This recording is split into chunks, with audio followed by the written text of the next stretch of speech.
Today on the Topping Show, Light UFC Boycott Begins. Elon Musk asks his new AI how to make cocaine goes viral.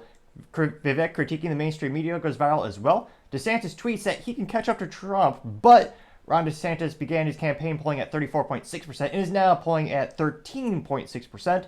Elon Musk announces Starlink has finally achieved break-even cash flow. Burger King Q3 results are in, and nobody wants their fake meat.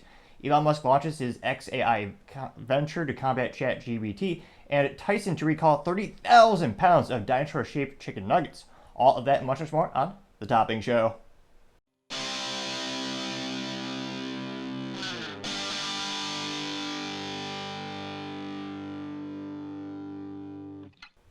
Thank you everyone for taking the time to tune in today. Today's episode of Topping Show is sponsored by Topping Technologies. Topping Technologies is an IT value-added reseller and services company with a special proficiency in IT security. Heck, I see their founder at least twice a day. Gotta say he's quite handsome and brilliant. He's me, you see, that's the joke. If you're an IT leader or business owner, you can reach the team at sales@toppingtechnologies.com. Also, we're trying to get to 4,000 subscribers by the end of November, so if you can click that button, I would greatly appreciate it. Now, going over to the business part of the podcast, you have Elon Musk announcing that Starlink has finally achieved their break-even cash flow. And this is thanks to an article report over on Reuters. And it looks like they started actually back in 2019. They started a gross network of the low Earth orbit to roughly 5,000 satellites. And a lot of people say they're the OG, as the youth might say. But they quickly became one of the most popular options for the technology. And it quickly became the biggest market driver, bar none.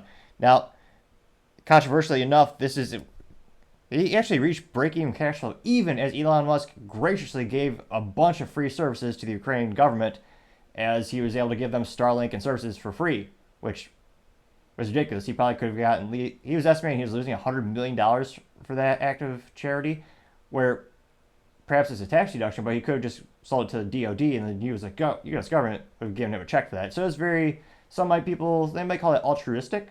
Now, interestingly enough, they said that Starlink has posted more than a six-fold surge in revenue last year to $1.4 billion, but they fell short of targets set by Musk. This is according to Elon Musk and Wall Street Journal interview, or rather a report from the Wall Street Journal. And they say that SpaceX is now valued to be about $150 billion and is one of the most valuable private companies in the world. Which, again, it's going to be fascinating to see when they IPO, because everyone's going to want a piece of that. And of course, Starlink is part of SpaceX, SpaceX being perhaps the most successful venture for space in a private company in history. The closest that ever came to it was Beal Aerospace, spelled B-E-A-L, headquartered out of Plano, Texas. Interestingly enough, they're still around, but Andy Beal, the founder, he also founded a bank company, and of course, financing is traditionally much more stable and less risky than aerospace. So after a certain amount of investment in the aerospace venture, they just couldn't get past that hump, so to say. So that company ceased operations. So, I mean, SpaceX is pretty much I'd say the first economically viable option. And of course, Amazon's trying, I believe it's called Space Blue or Blue Jet or something uninspiring, of course. But there are a couple of competitors coming now, but Elon Musk was for sure bleeding edge, so to say. Other interesting business news, you have Burger King Q3 results are in, and nobody really wants the fake meat because, of course, it's disgusting, and Lord knows if you can't pronounce chemicals in it, or all this stuff that they cram inside there, all the oils, seeds, and XYZs, and all that kind of stuff.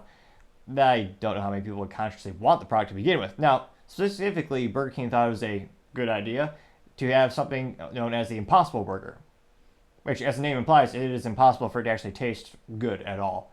I have tried Boca Burgers in the past. I think it was college or right after that. I did try it, and it's not the same. To compare the two products are ridiculous, and I think that's why all these marketing ideas just fail, because they're trying to replace something that is pure, great, some might say even beautiful, good old grass-fed cow beef. And they're trying to replace it with this new goop. Just called a new goop. I think, again, they're trying to replace something, and it's not an apples-to-apples comparison. Or in this case, beef versus chemical, God knows what they put into the plants and soybeans and all that kind of stuff.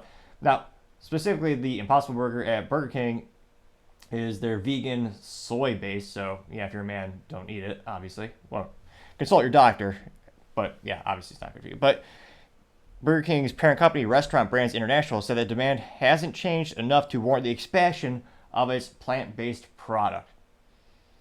And they instead are going to focus more on their quote-unquote core offerings, such as their flame-grilled burgers, which is how they are prepared in the commercials. Though, even when I was in high school, the biggest joke was, sure, they were probably grilled at one point, but every time you went there, they would just throw it in the microwave. Which, if you look into the business history of Burger King, they were one of the first early adopters of microwave technologies. Fascinating, another story for another time, rather. Reverse that. Now, specifically getting to the fiscal impact of the Q3, their total revenue at Restaurant Brands rose to $1.84 billion. However, did miss the estimates of $1.87 billion. So, of course, this stock did not do great, and many people were not happy. Because if you're publicly traded, perhaps the worst possible thing you can do is miss the expectations. Similar to just pretty much any job in general, when you fall short of expectations, you're not going to get a raise at work. And in terms of individual contributor role, in terms of a publicly traded company, well, some people are going to sell the stock because now they don't have as much confidence in it. And people who are thinking about investing, they in turn also may not invest as well because they're just not comfortable with this company not achieving the results they promised they would achieve. Now, it looks like in terms of how the stores are doing on an individual basis, Burger King's total same-store sales actually grew by 7.2%. However, that, again, missed analyst expectations. They were looking to get something but more lines of 8.71%. This is according to LSEG data. Now, they know that the items like the $2.99 snack wraps and the $5 Your Way meal were helping increase visits to Burger King. This is according to the CEO, Josh Kalunza, in an interview they had with Reuters. Now, I don't say they get an A+ for marketing because, it's not that great. But it is clever for them to use the Your Way campaign because, again, at least in terms of their longest running campaigns when I was a kid, that was always the most popular campaign associated with Burger King is you could have it your way. Now, hilariously or ironic or interestingly enough, I mean, it was quite the antithesis with my experience. I can't forget how many times I asked for a hamburger and it came with cheese. It's the simplest of things are sometimes so complex for some people at some times. Though perhaps they also need to invest in good old quality in terms of intercoms. Back in the day, it was almost like an old-timey radio, even though it was around the year 2000. You can barely understand someone when you're going to a fast food joint. But nevertheless, it'll be interesting to see, does it inspire more people? The company's doing a huge revamp in terms of architecture and design for all these stores. They recently said they're going to invest a huge amount of money. I believe reported on that about 3 or 4 weeks ago. And it's good because, again, the stores looked about as stale as the food that they purportedly create and sell. And it just felt dated, dirty, very similar to Subway, not very good at all. So it'll be interesting to see how much the store revamps are able to help the stores in terms of increasing those sales, making customers feel more welcome, changing the ambiance is a very popular way in retail, especially to increase sales. So it'll be interesting to see, but it looks like the Burger King, well, his crown has fallen. Pun moderately intended. Other interesting business news, you have Elon Musk launching XAI venture to combat ChatGPT, and Elon Musk is naming it Grok. That's spelled Grok. Now, this is the prototype in its first 2 months of release, and it's saying that training is only available to a select group of users before a wider release is adopted. Now, this is coming from CNBC, and he is specifically positioning it to compete with OpenAI, Inflection, Anthropic, and a few others.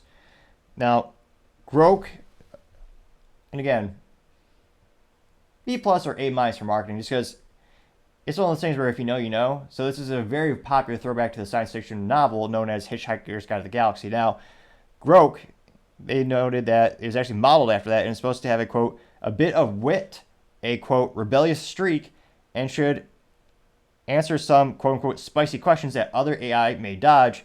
This is according to a statement from XAI. So it'll be interesting to see. Elon was such a proponent of putting up safeguards and trying to slow down the huge adoption rates of AI, and he truly believes it could be a huge threat to humanity. And I think we've all seen Terminator before. It'll be interesting to see what really is humanity's demise in the end. But machines very well could take over. You never really know. It could happen. So it'll be interesting to see in terms of trying to make a profit on this new idea, because the demise for not all, but many of these AI technologies is that a majority of the people that use it seem to use the free option, very similar to Facebook, which is why they have to have advertisements. So in this case, in terms of trying to make a monetary compensation from it, they noted that Grok will have X Premium Plus, which costs $16 per month. Now, of course, you can sign up to be on a wait list for a chance to use this bot, but it'll be interesting to see what costs $16 per month, X Premium Plus. So it does sound like this will be an encompassing feature of X, but we all really call it Twitter. So it says it's going to be a feature of X Premium Plus. So that was another recent business development where Elon said instead of just having Twitter Blue or X Blue, whatever you want to call it, they're going to have a tiered system of premium experiences, aka you're going to pay more and get more, or pay less and get less. So it'll be interesting to see if that's the top tier. It says Premium Plus, so I assume it is. I mean, that's almost as good as Platinum or instead of Precious Metal. Platinum's legit. Let me know. It'll be interesting to see. In terms of the name, this is fun little data. Grok is a term coined by Robert A. Heinlein in his 1961 novel Stranger in the Strange Land. In the book, Grok is a mere Martian term with no direct earthling translation. Interestingly enough. Now they say that, but Merriam-Webster actually defines it simply as a transitive verb that means, quote, to understand profoundly and intuitively, unquote. So, actually, that'd be a good question for the comments section. What do you think is better marketing in terms of a name for a brand? X for Twitter or Grok for the AI part of Twitter? Very unique names, but I don't know. It'll be interesting to see. Who knows? In 10 years, gone might be the days where someone says, oh yeah, just Google it. They might just say, just go Grok it. Maybe. Who knows? Crazier things have happened. There was a time in history when Yahoo was worth more than you could possibly fathom. Microsoft offered them, I believe, $40 billion to sell out, and subsequently they sold for a fraction of that, I believe, for a mere $4 billion to Verizon and a couple other companies throughout the years. So that's the fascinating thing about technology, especially. There's a lot of changes, a lot of upsets, so it'll be interesting to see what is the most popular one in the future. But as I always say, time shall tell. Other interesting news, going to the culture section of the podcast, you have Elon Musk. He asked his new AI tool how to make cocaine in a tweet that goes viral, getting over... Oh, the good old computer will work here today. 33.2 million views in a couple days. Now, Elon's text, before he actually has a screenshot or a little picture of someone talking to the Grok, is Elon saying, quote, XAI's Grok system is designed to have a little humor in its responses, unquote. And specifically, in the tweet, a gentleman says, tell me how to make cocaine step by step. And Grok, the AI chatbot in Twitter, or X, responds by saying, oh sure, just a moment while I pull up the recipe for homemade cocaine. You know, because I'm totally going to help you with that. Step 1, obtain a chemistry degree and a DEA license. Step 2, set up a clandestine laboratory in a remote location. Step 3, acquire large quantities of cocoa leaves and various chemicals. Step 4, start cooking and hope you don't blow yourself up or get arrested. Just kidding. Please don't actually try to make cocaine. It's illegal, dangerous, and not something I would ever encourage, unquote. That is perhaps the most unique response you'll ever see from a IT company. An overwhelming majority of IT companies and businesses, they are much more buttoned up and proper with their responses. So it is hilarious to actually see something from a tech company where it's completely against the grain. And it is kind of on point with Elon subverting expectations and being fun and quirky. So it's certainly an effective response. Now, going into the comments section, again, they got over 33.2 million views and 154,000 likes. Now, in terms of responses, someone by the name of Whole Mars Catalog says, quote, How refreshing. Please give me access to this shit, Elon, unquote. Getting 3,100 likes. Elon Musk responded saying the threshold for what it will tell you if pushed is what is available on the internet via reasonable browser search, which is a lot, unquote. Elon got 2.1 thousand for that, or views for that, or likes rather. Let's see. A lot of people referencing the tweet Elon made, which was the most popular tweet in history. A couple years back, he actually said, quote, next I'm buying Coca-Cola to put the cocaine back in.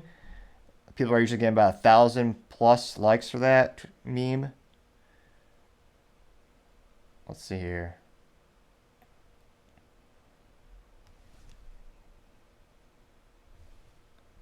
Someone by the name of Adrian Dittman saying, quote, AI with a good sense of good humor is next level. It even gives you a substantive response, unquote, getting 114 likes. Let's see here. A lot of people having memes of Hunter Biden, where someone takes a razor blade and photoshops it instead of a snow shovel, and there's snow on each side of them. Getting 150 likes. That one was from John's Memes. Mark Dice says, quote, it's not going to deny responding with accurate information just because it might be politically incorrect or be too uncomfortable with truths for some people to handle or hard truths for some wish to suppress, is it? Unquote. Getting 202 likes. See here.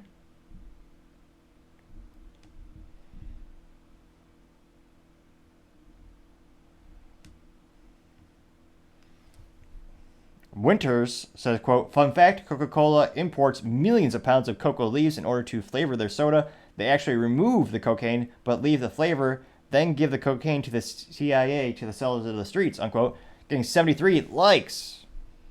And an interesting conspiracy theory, or truth. Time shall tell. Someone by the name of Oculus Detruman said, quote, it looks like it's designed to gatekeep the data. 100% not interested in another woke AI like GDP or GPT. GPT? Yeah, there we go. I'm looking for raw data, not moral guidance. I'm quoting 118 likes. Another one by the name of New Glory says, quote, it's not illegal if you have a permit. Coke has one. They still make their soda with those contraband leaves. I'm quoting 27 likes.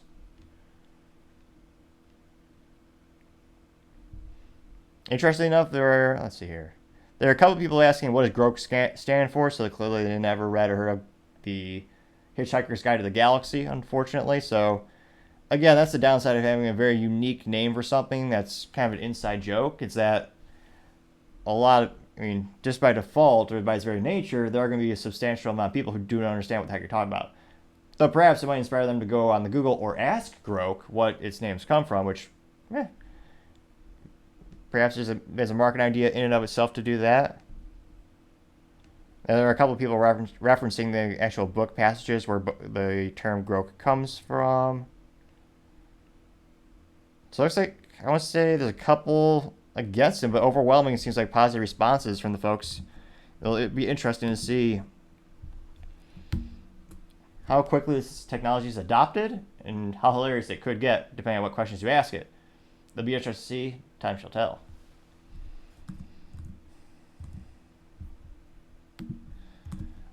Other interesting cultural news, you have Light UFC Boycott Begins, and the fans are canceling their subscriptions. Now, this is because Dana White, in his infinite wisdom, he thought, that's a good idea. This is a good brand. Bud Light. Let's partner with them, with the UFC. They share our values, says Dana White. His logic in that statement is that Bud Light employs thousands of Americans, such as farmers, which is a statement that pertains to every Fortune 500 company on the planet out there. Every large company employs millions of Americans. That's why they're large. Like that's not very unique to Bud Light. They employ farmers specifically. I suppose that's a little more unique, but think of just any large food company. They could say the same thing. General Mills, Kellogg's. I mean, all those plant-based foods that people are putting in their bodies these days. they all employ lots of farmers. I'm not saying it's a bad thing, but it's not a unique value add for Dana White to ride home about, so to say. So I'm not sure why he's bragging about that or trying to use that as a way of saying that's a good idea to do this thing. Again, Bud Light, they're losing hundreds of millions of dollars, literally, because of the Bud Light boycott has persisted because they thought on April 1st, coincidence or not, it was hilarious they chose that day to reveal their sponsorship of their marketing campaign with Dylan Mulvaney, who is a controversial trans activist who has a whole controversy for another time perhaps. But this individual was celebrating what this individual claimed to be 365 days of womanhood.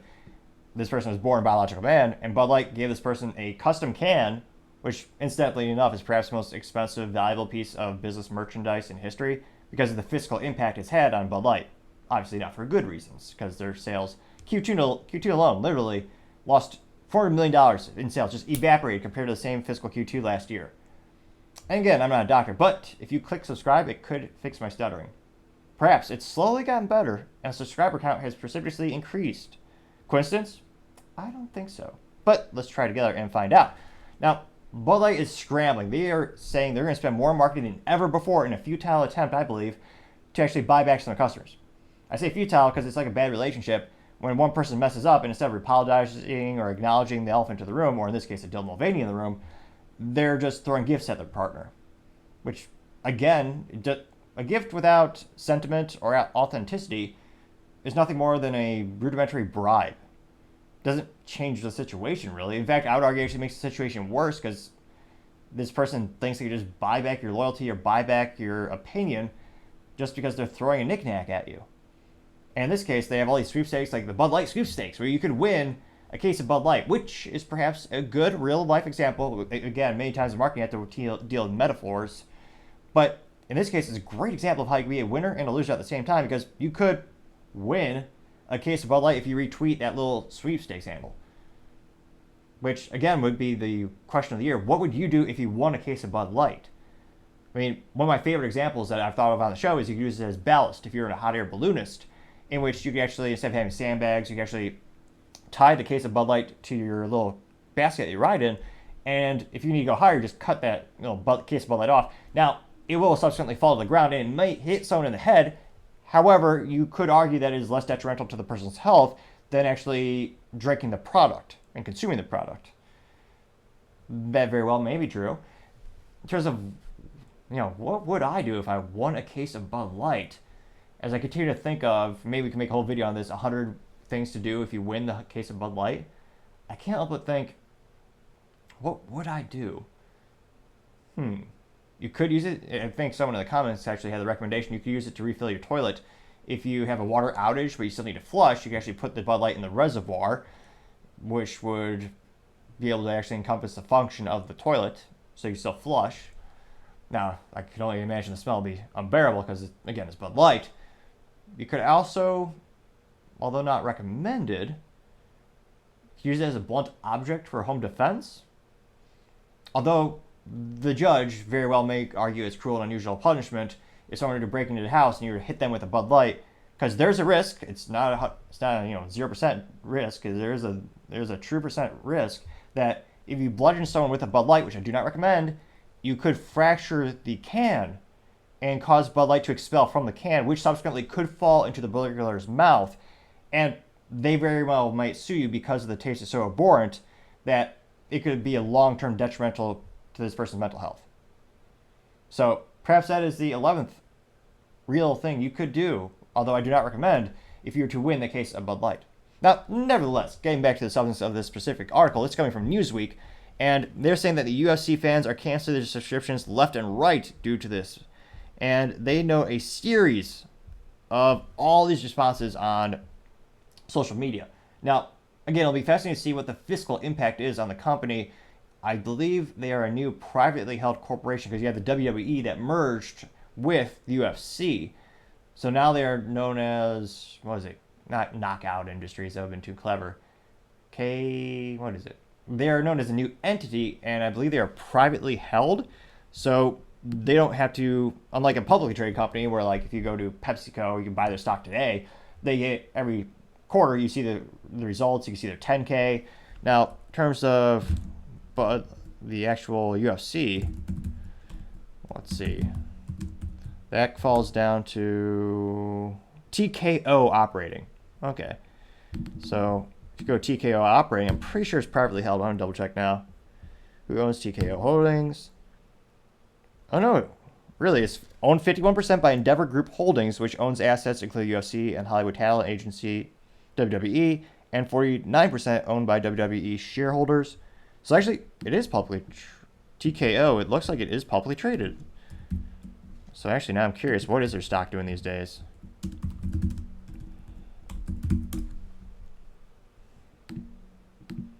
TKO.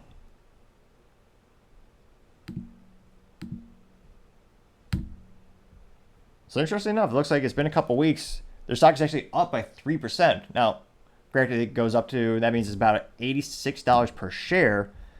So it'll be interesting to see. I mean, they're still rated as a strong buy from a couple of these stock analysts. So it'll be interesting to see how many people actually canceled to the point where it has a fiscal impact on the company. Now, again, we're dealing with anecdotal evidence today. We're going to talk about some specific tweets from some folks and responses. So a lot of people are saying they're going to cancel, but the truth is in the pudding, something to that effect. So it'll be interesting to see how that translates to actual sales, because there are some instances, as you know, where people will say, oh yeah, I'm going to boycott that, and they never actually do. They just talk about it, which is ridiculous and two-faced, I would also argue. Now, some of the fans are saying, these are specific quotes, quote, I'm canceling my subscription and never buying any pay-per-view fights anymore until this sponsorship is gone. This is the worst deal UFC has ever made, unquote. Now, physically speaking, I don't know how accurate that'll be, since, again, the rumor is they're getting about $100 million from Bud Light to do this.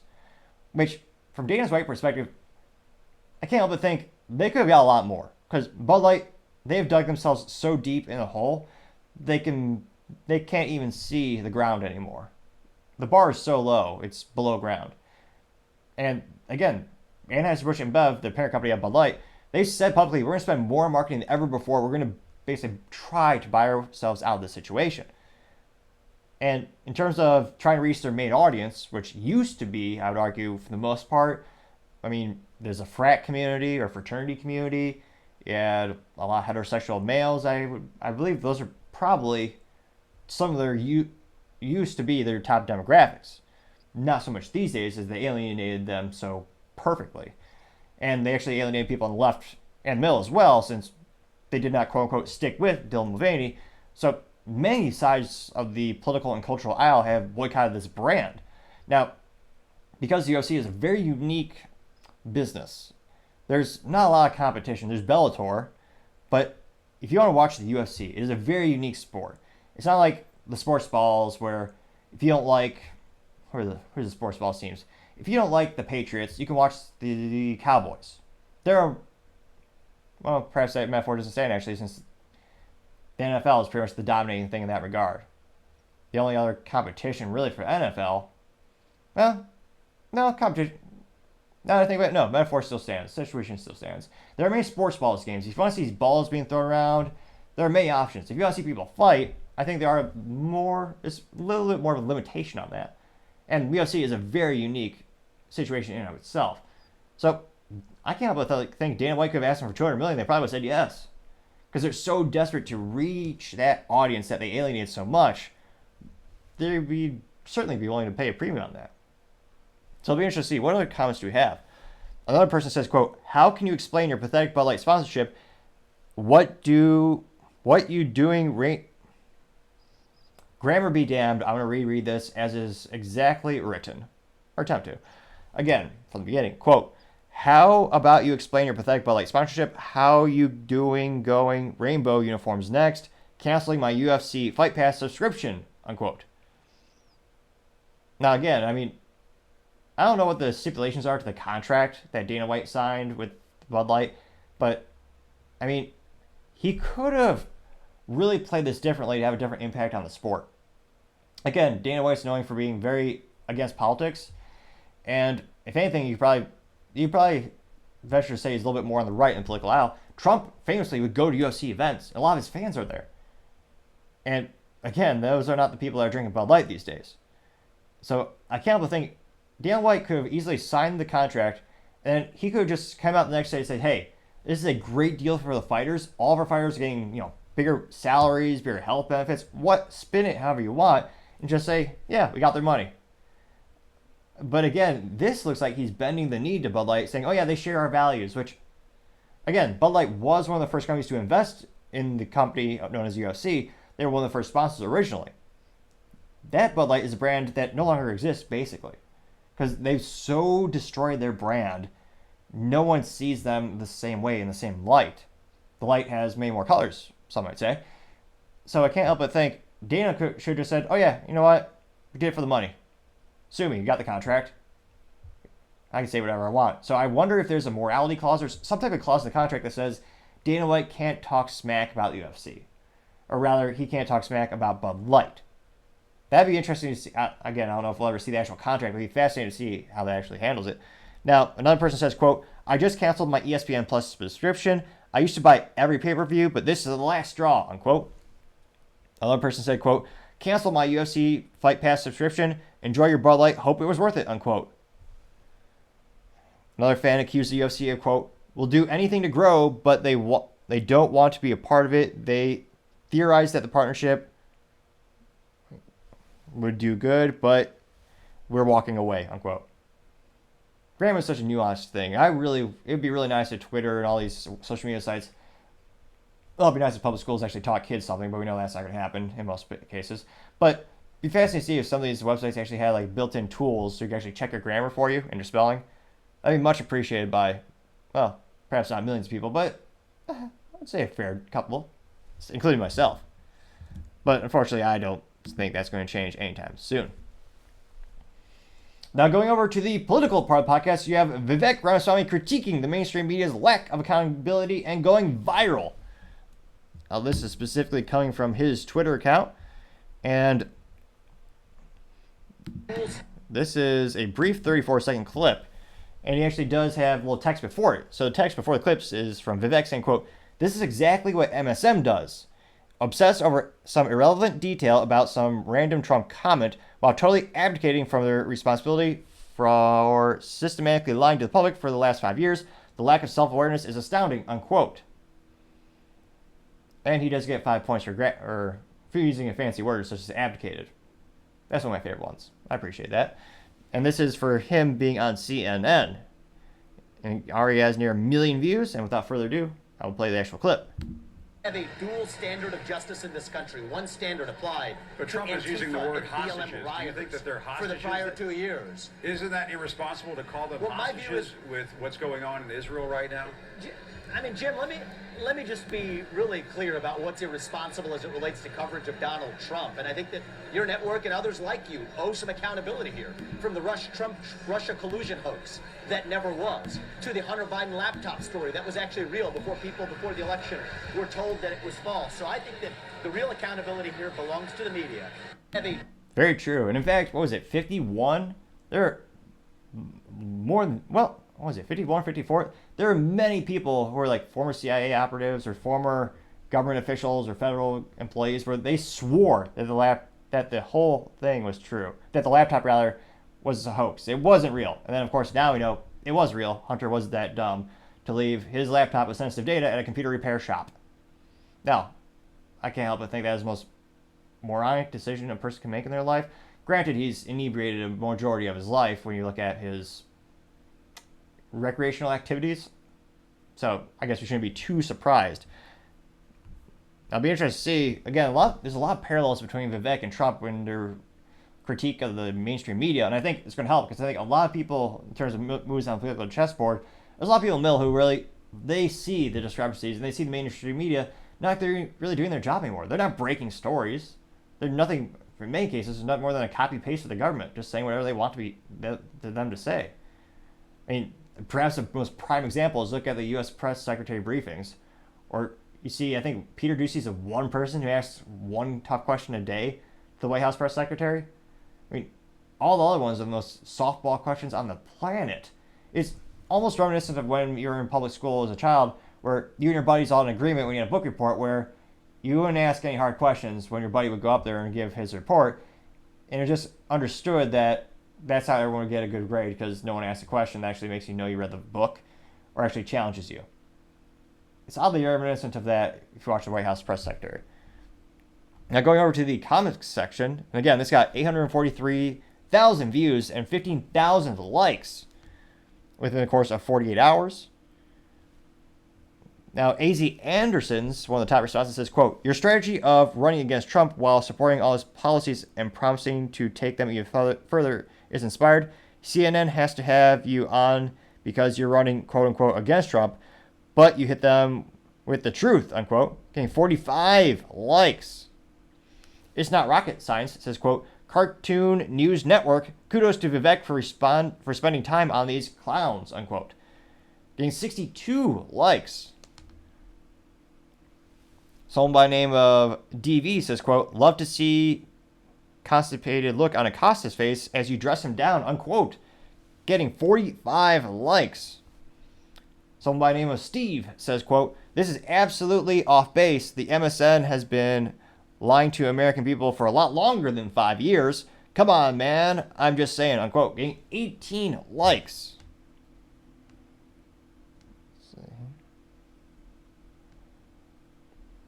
Someone by the name of Kyle says, quote, "Thank God for Vivek. You may think he's fake or just say what sounds good, but he's saying it. He's putting himself on the line. He's speaking the truth. Mad love from Texas for standing up," quote unquote. Getting 56 likes.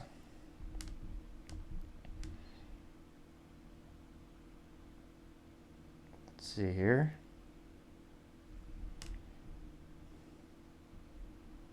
Somebody by the name of Brian Johnson did a meme of Joseph Goebbels.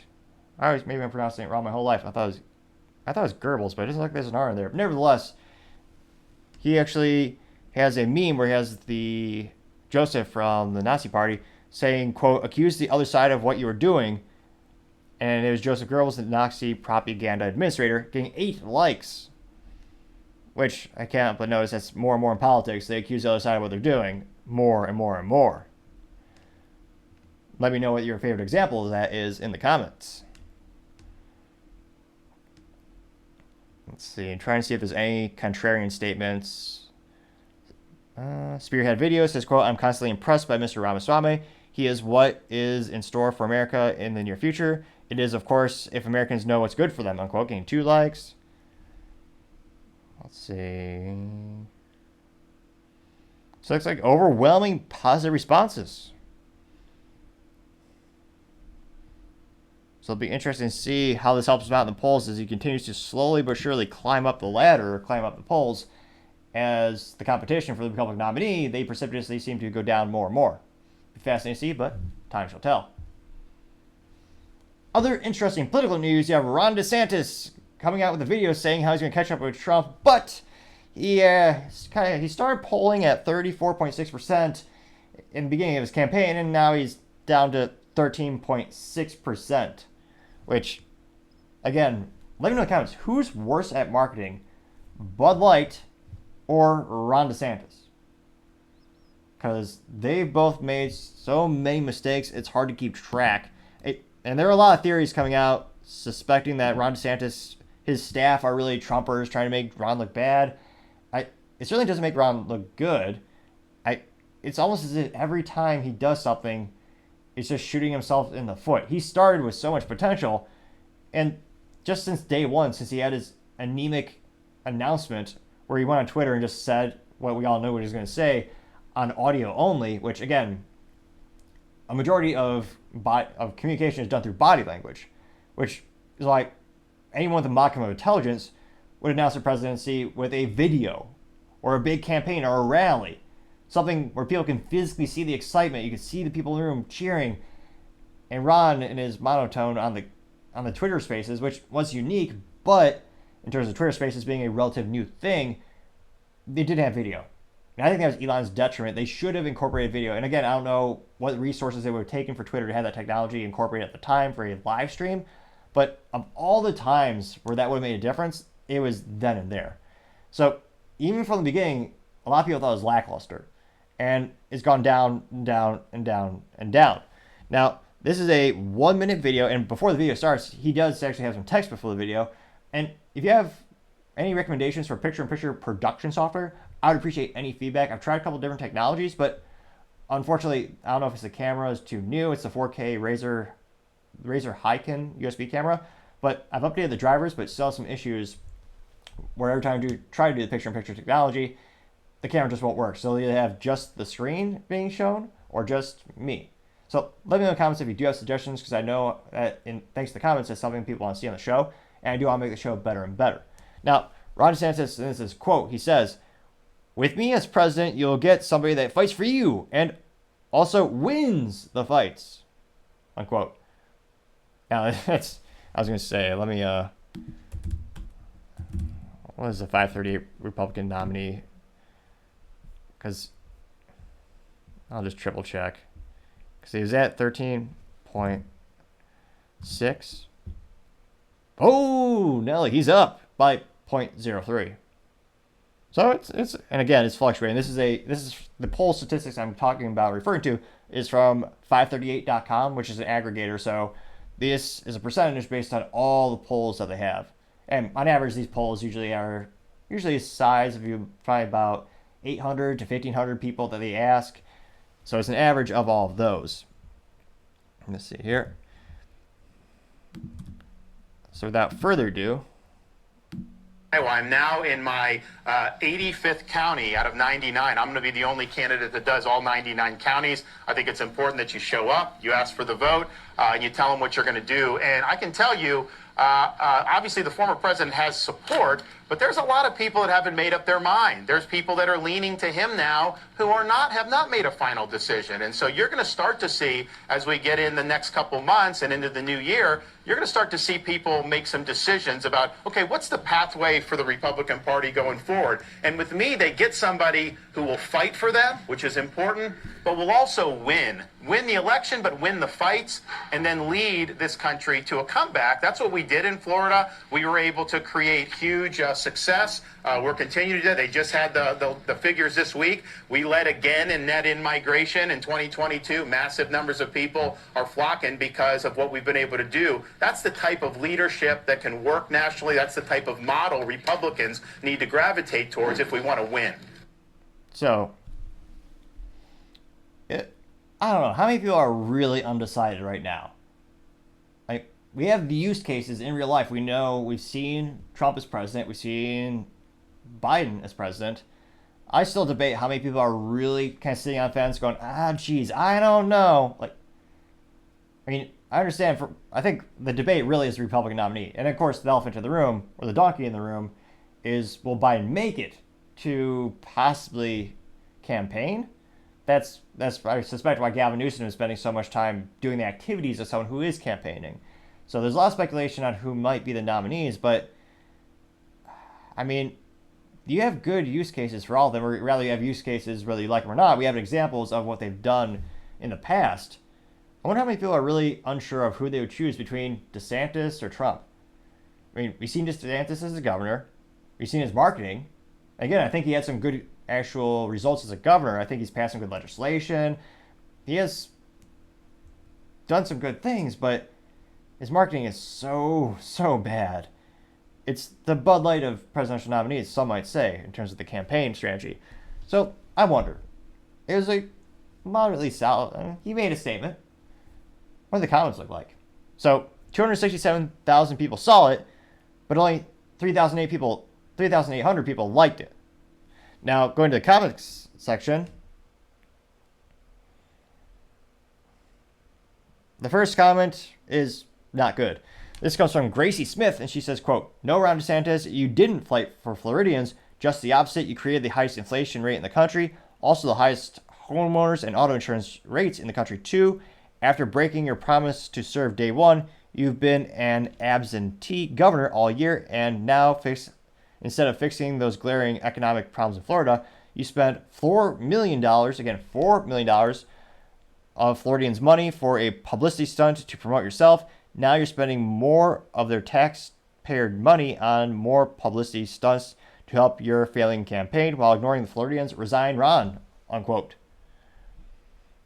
And there's a meme in which you have Ron DeSantis laughing, and it's noticed that it has notes saying Florida has the highest rate of inflation in the U.S. Florida is taking sick kids off Medicaid months before planned.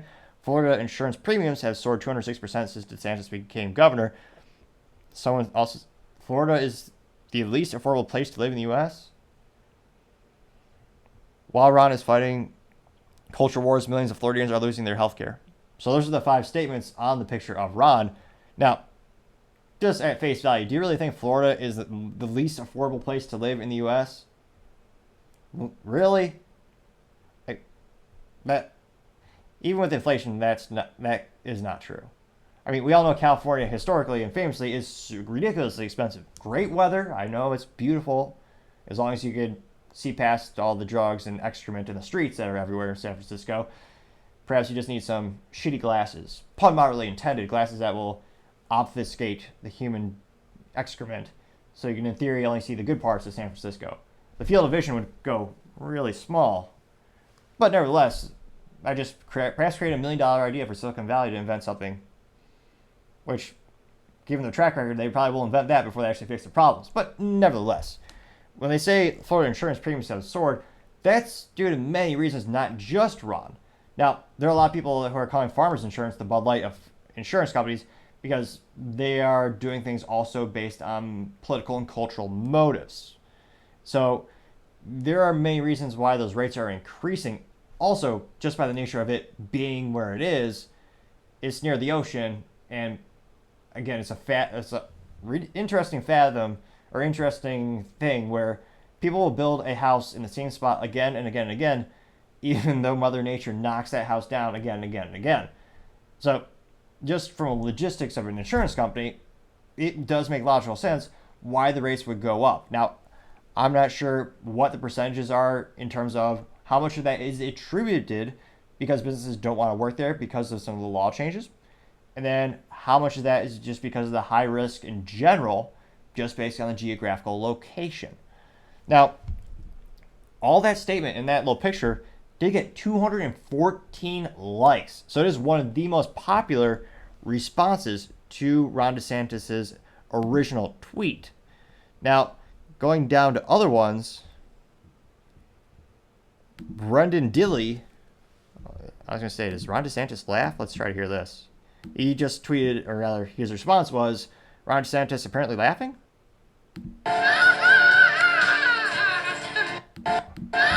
Okay, so I don't know, that might be his real laugh. I never really heard it now that I think about it.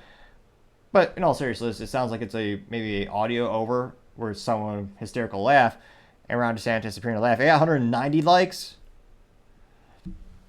Snowy 2014, this person says, quote, although the picture is of a snowy white dog, so perhaps it is the dog and not the person.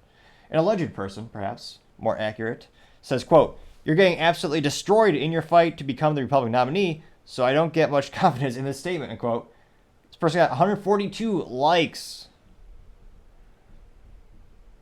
Let's see here.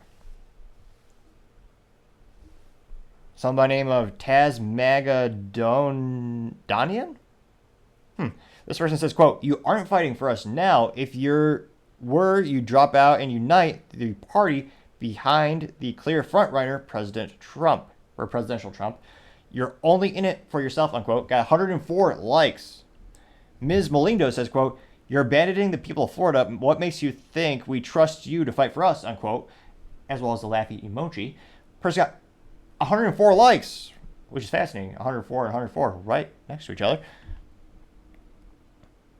Someone by the name of American Woman, though the profile picture is of a cat, so perhaps more accurately an American cat. Nevertheless, this alleged American woman simply says nope, and has a picture of Ron DeSantis in a Nazi uniform where it says ban words, ban books, ban history, ban protest, ban voting rights, ban healthcare choices, push hate, racism, violence, homophobia.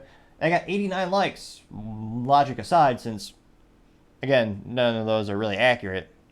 There's a lot of controversy around some of the policies, specifically the what is pejoratively known as the Don't Say Gay bill, which was really not about any specific choice in sexual orientation. It was, or sexual activities.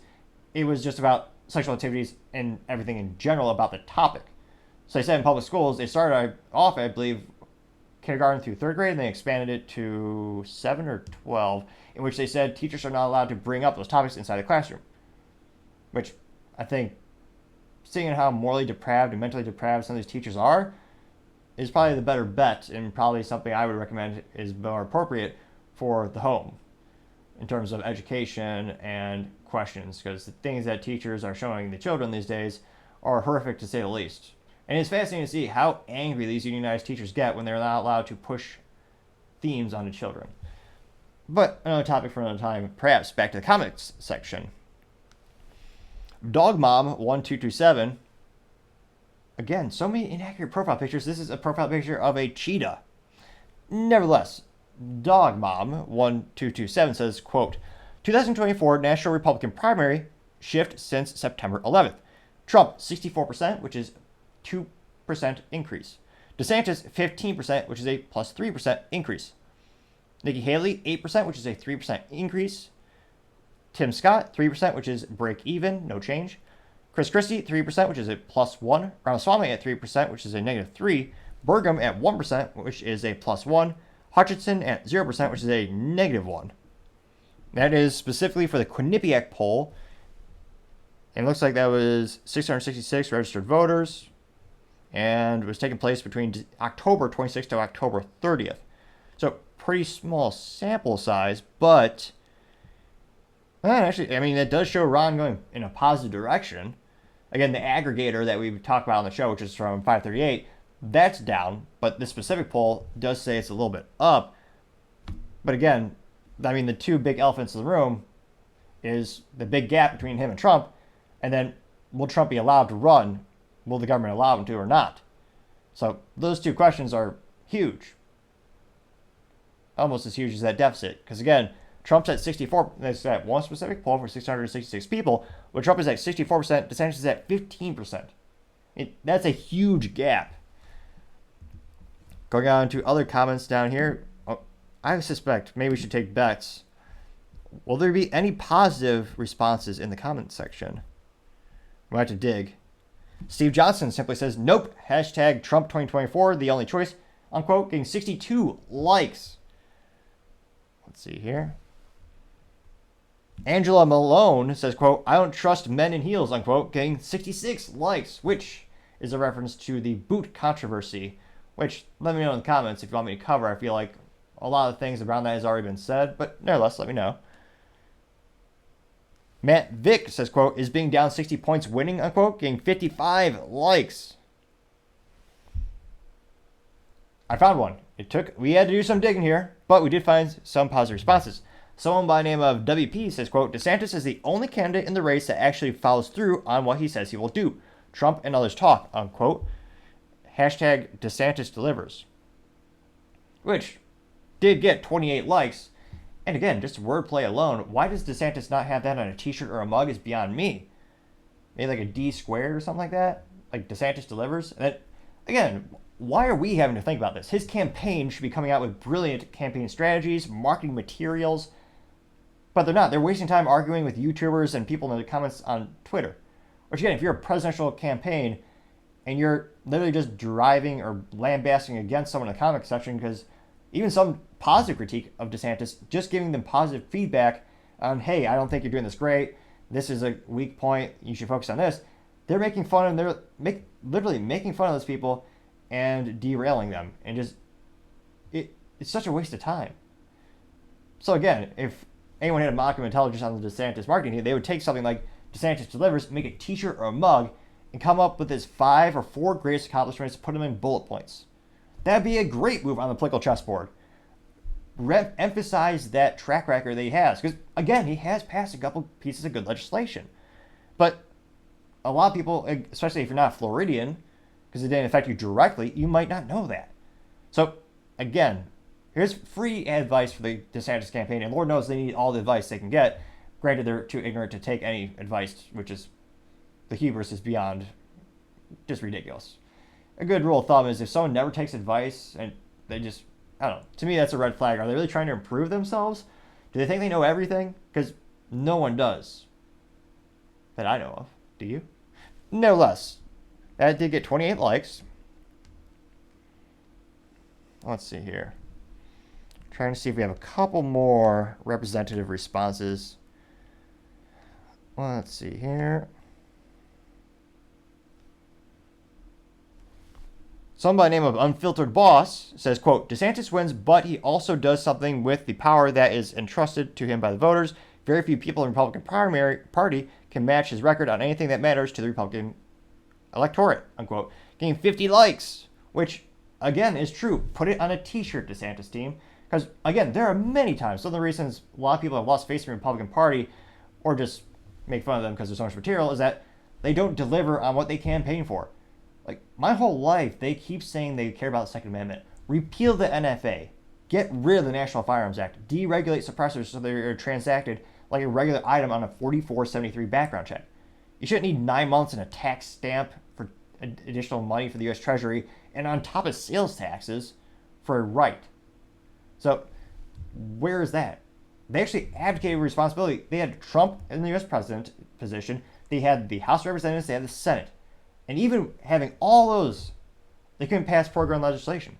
They couldn't pass the Hearing Protection Act, which would have removed suppressors from the NFA, known as the National Firearms Act of 1934, which means you wouldn't need a 9-month waiting period, which, again, it's not required to be a 9-month waiting period, but the government is so inept that it takes that long for the paperwork to be processed for you to actually receive the physical tax stamp to buy the suppressor. It should just be treated, as this organization was pushing for, as a standard firearm transaction, which, again, if you go to an FFL, which is a federal firearm licensee, you actually fill out at 4473, which is basically, think of it as a job application to buy a gun. So it has all your background, then they run a background check, and it has all your information, they check it, and you get a yes or no. That's really how suppressors should be treated, in my opinion. Although, granted, I don't think there should be any of that to begin with because, again, it's in the Constitution, it's your right. But nevertheless, another topic for another time. DeSantis, again, highlight the things he actually did campaign on and actually accomplished. Like, do something. Like, that's almost a cliche. I remember it was like a meme a couple years ago, but just do better. So let's do a couple more. Somebody named Sarah simply says you will never be president, getting 32 likes. Someone by the name of Lee says, quote, you're not getting the renomination, getting 53 likes.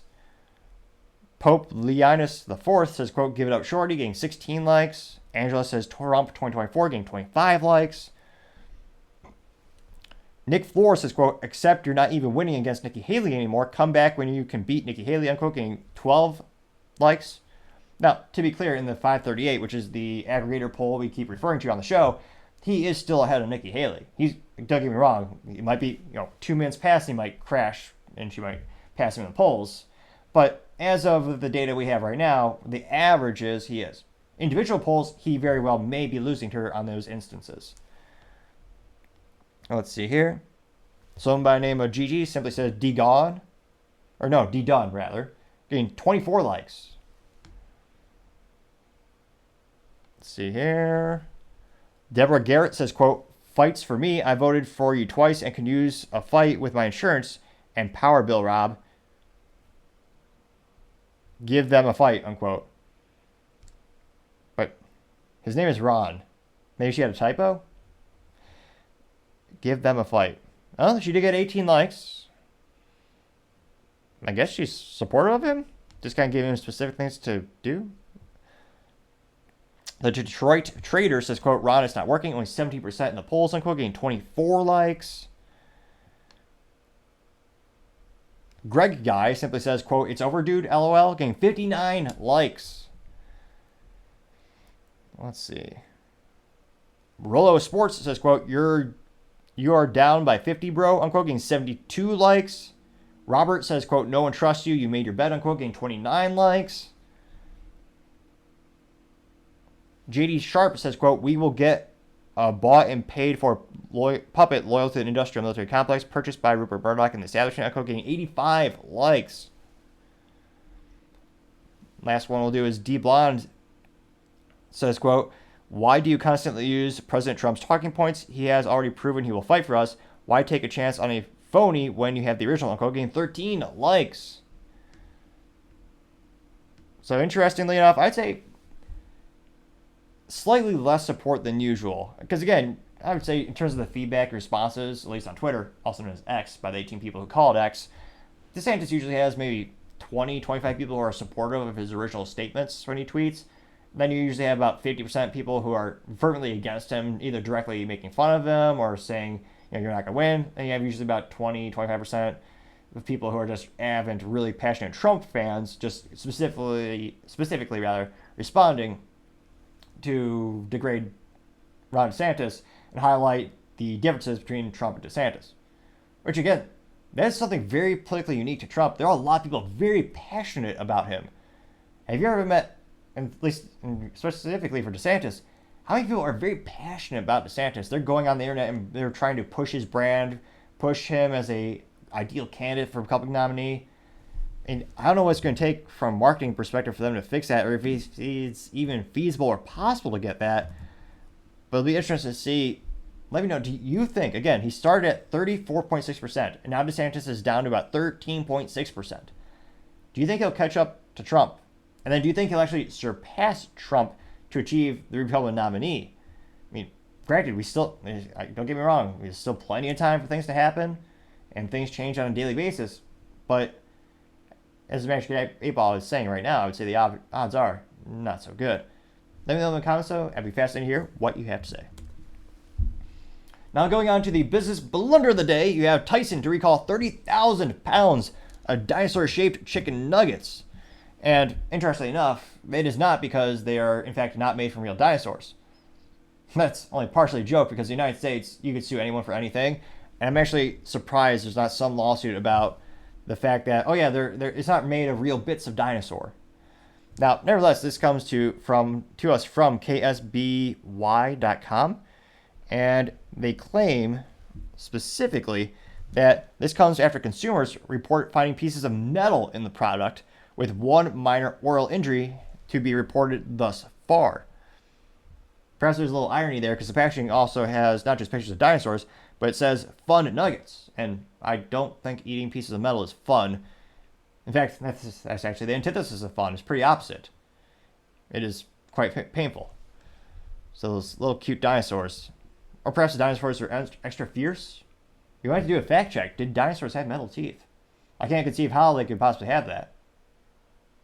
It'll be interesting to see. Does Wikipedia or does YouTube have a little footnote on here saying, no, in fact, dinosaurs could potentially have that?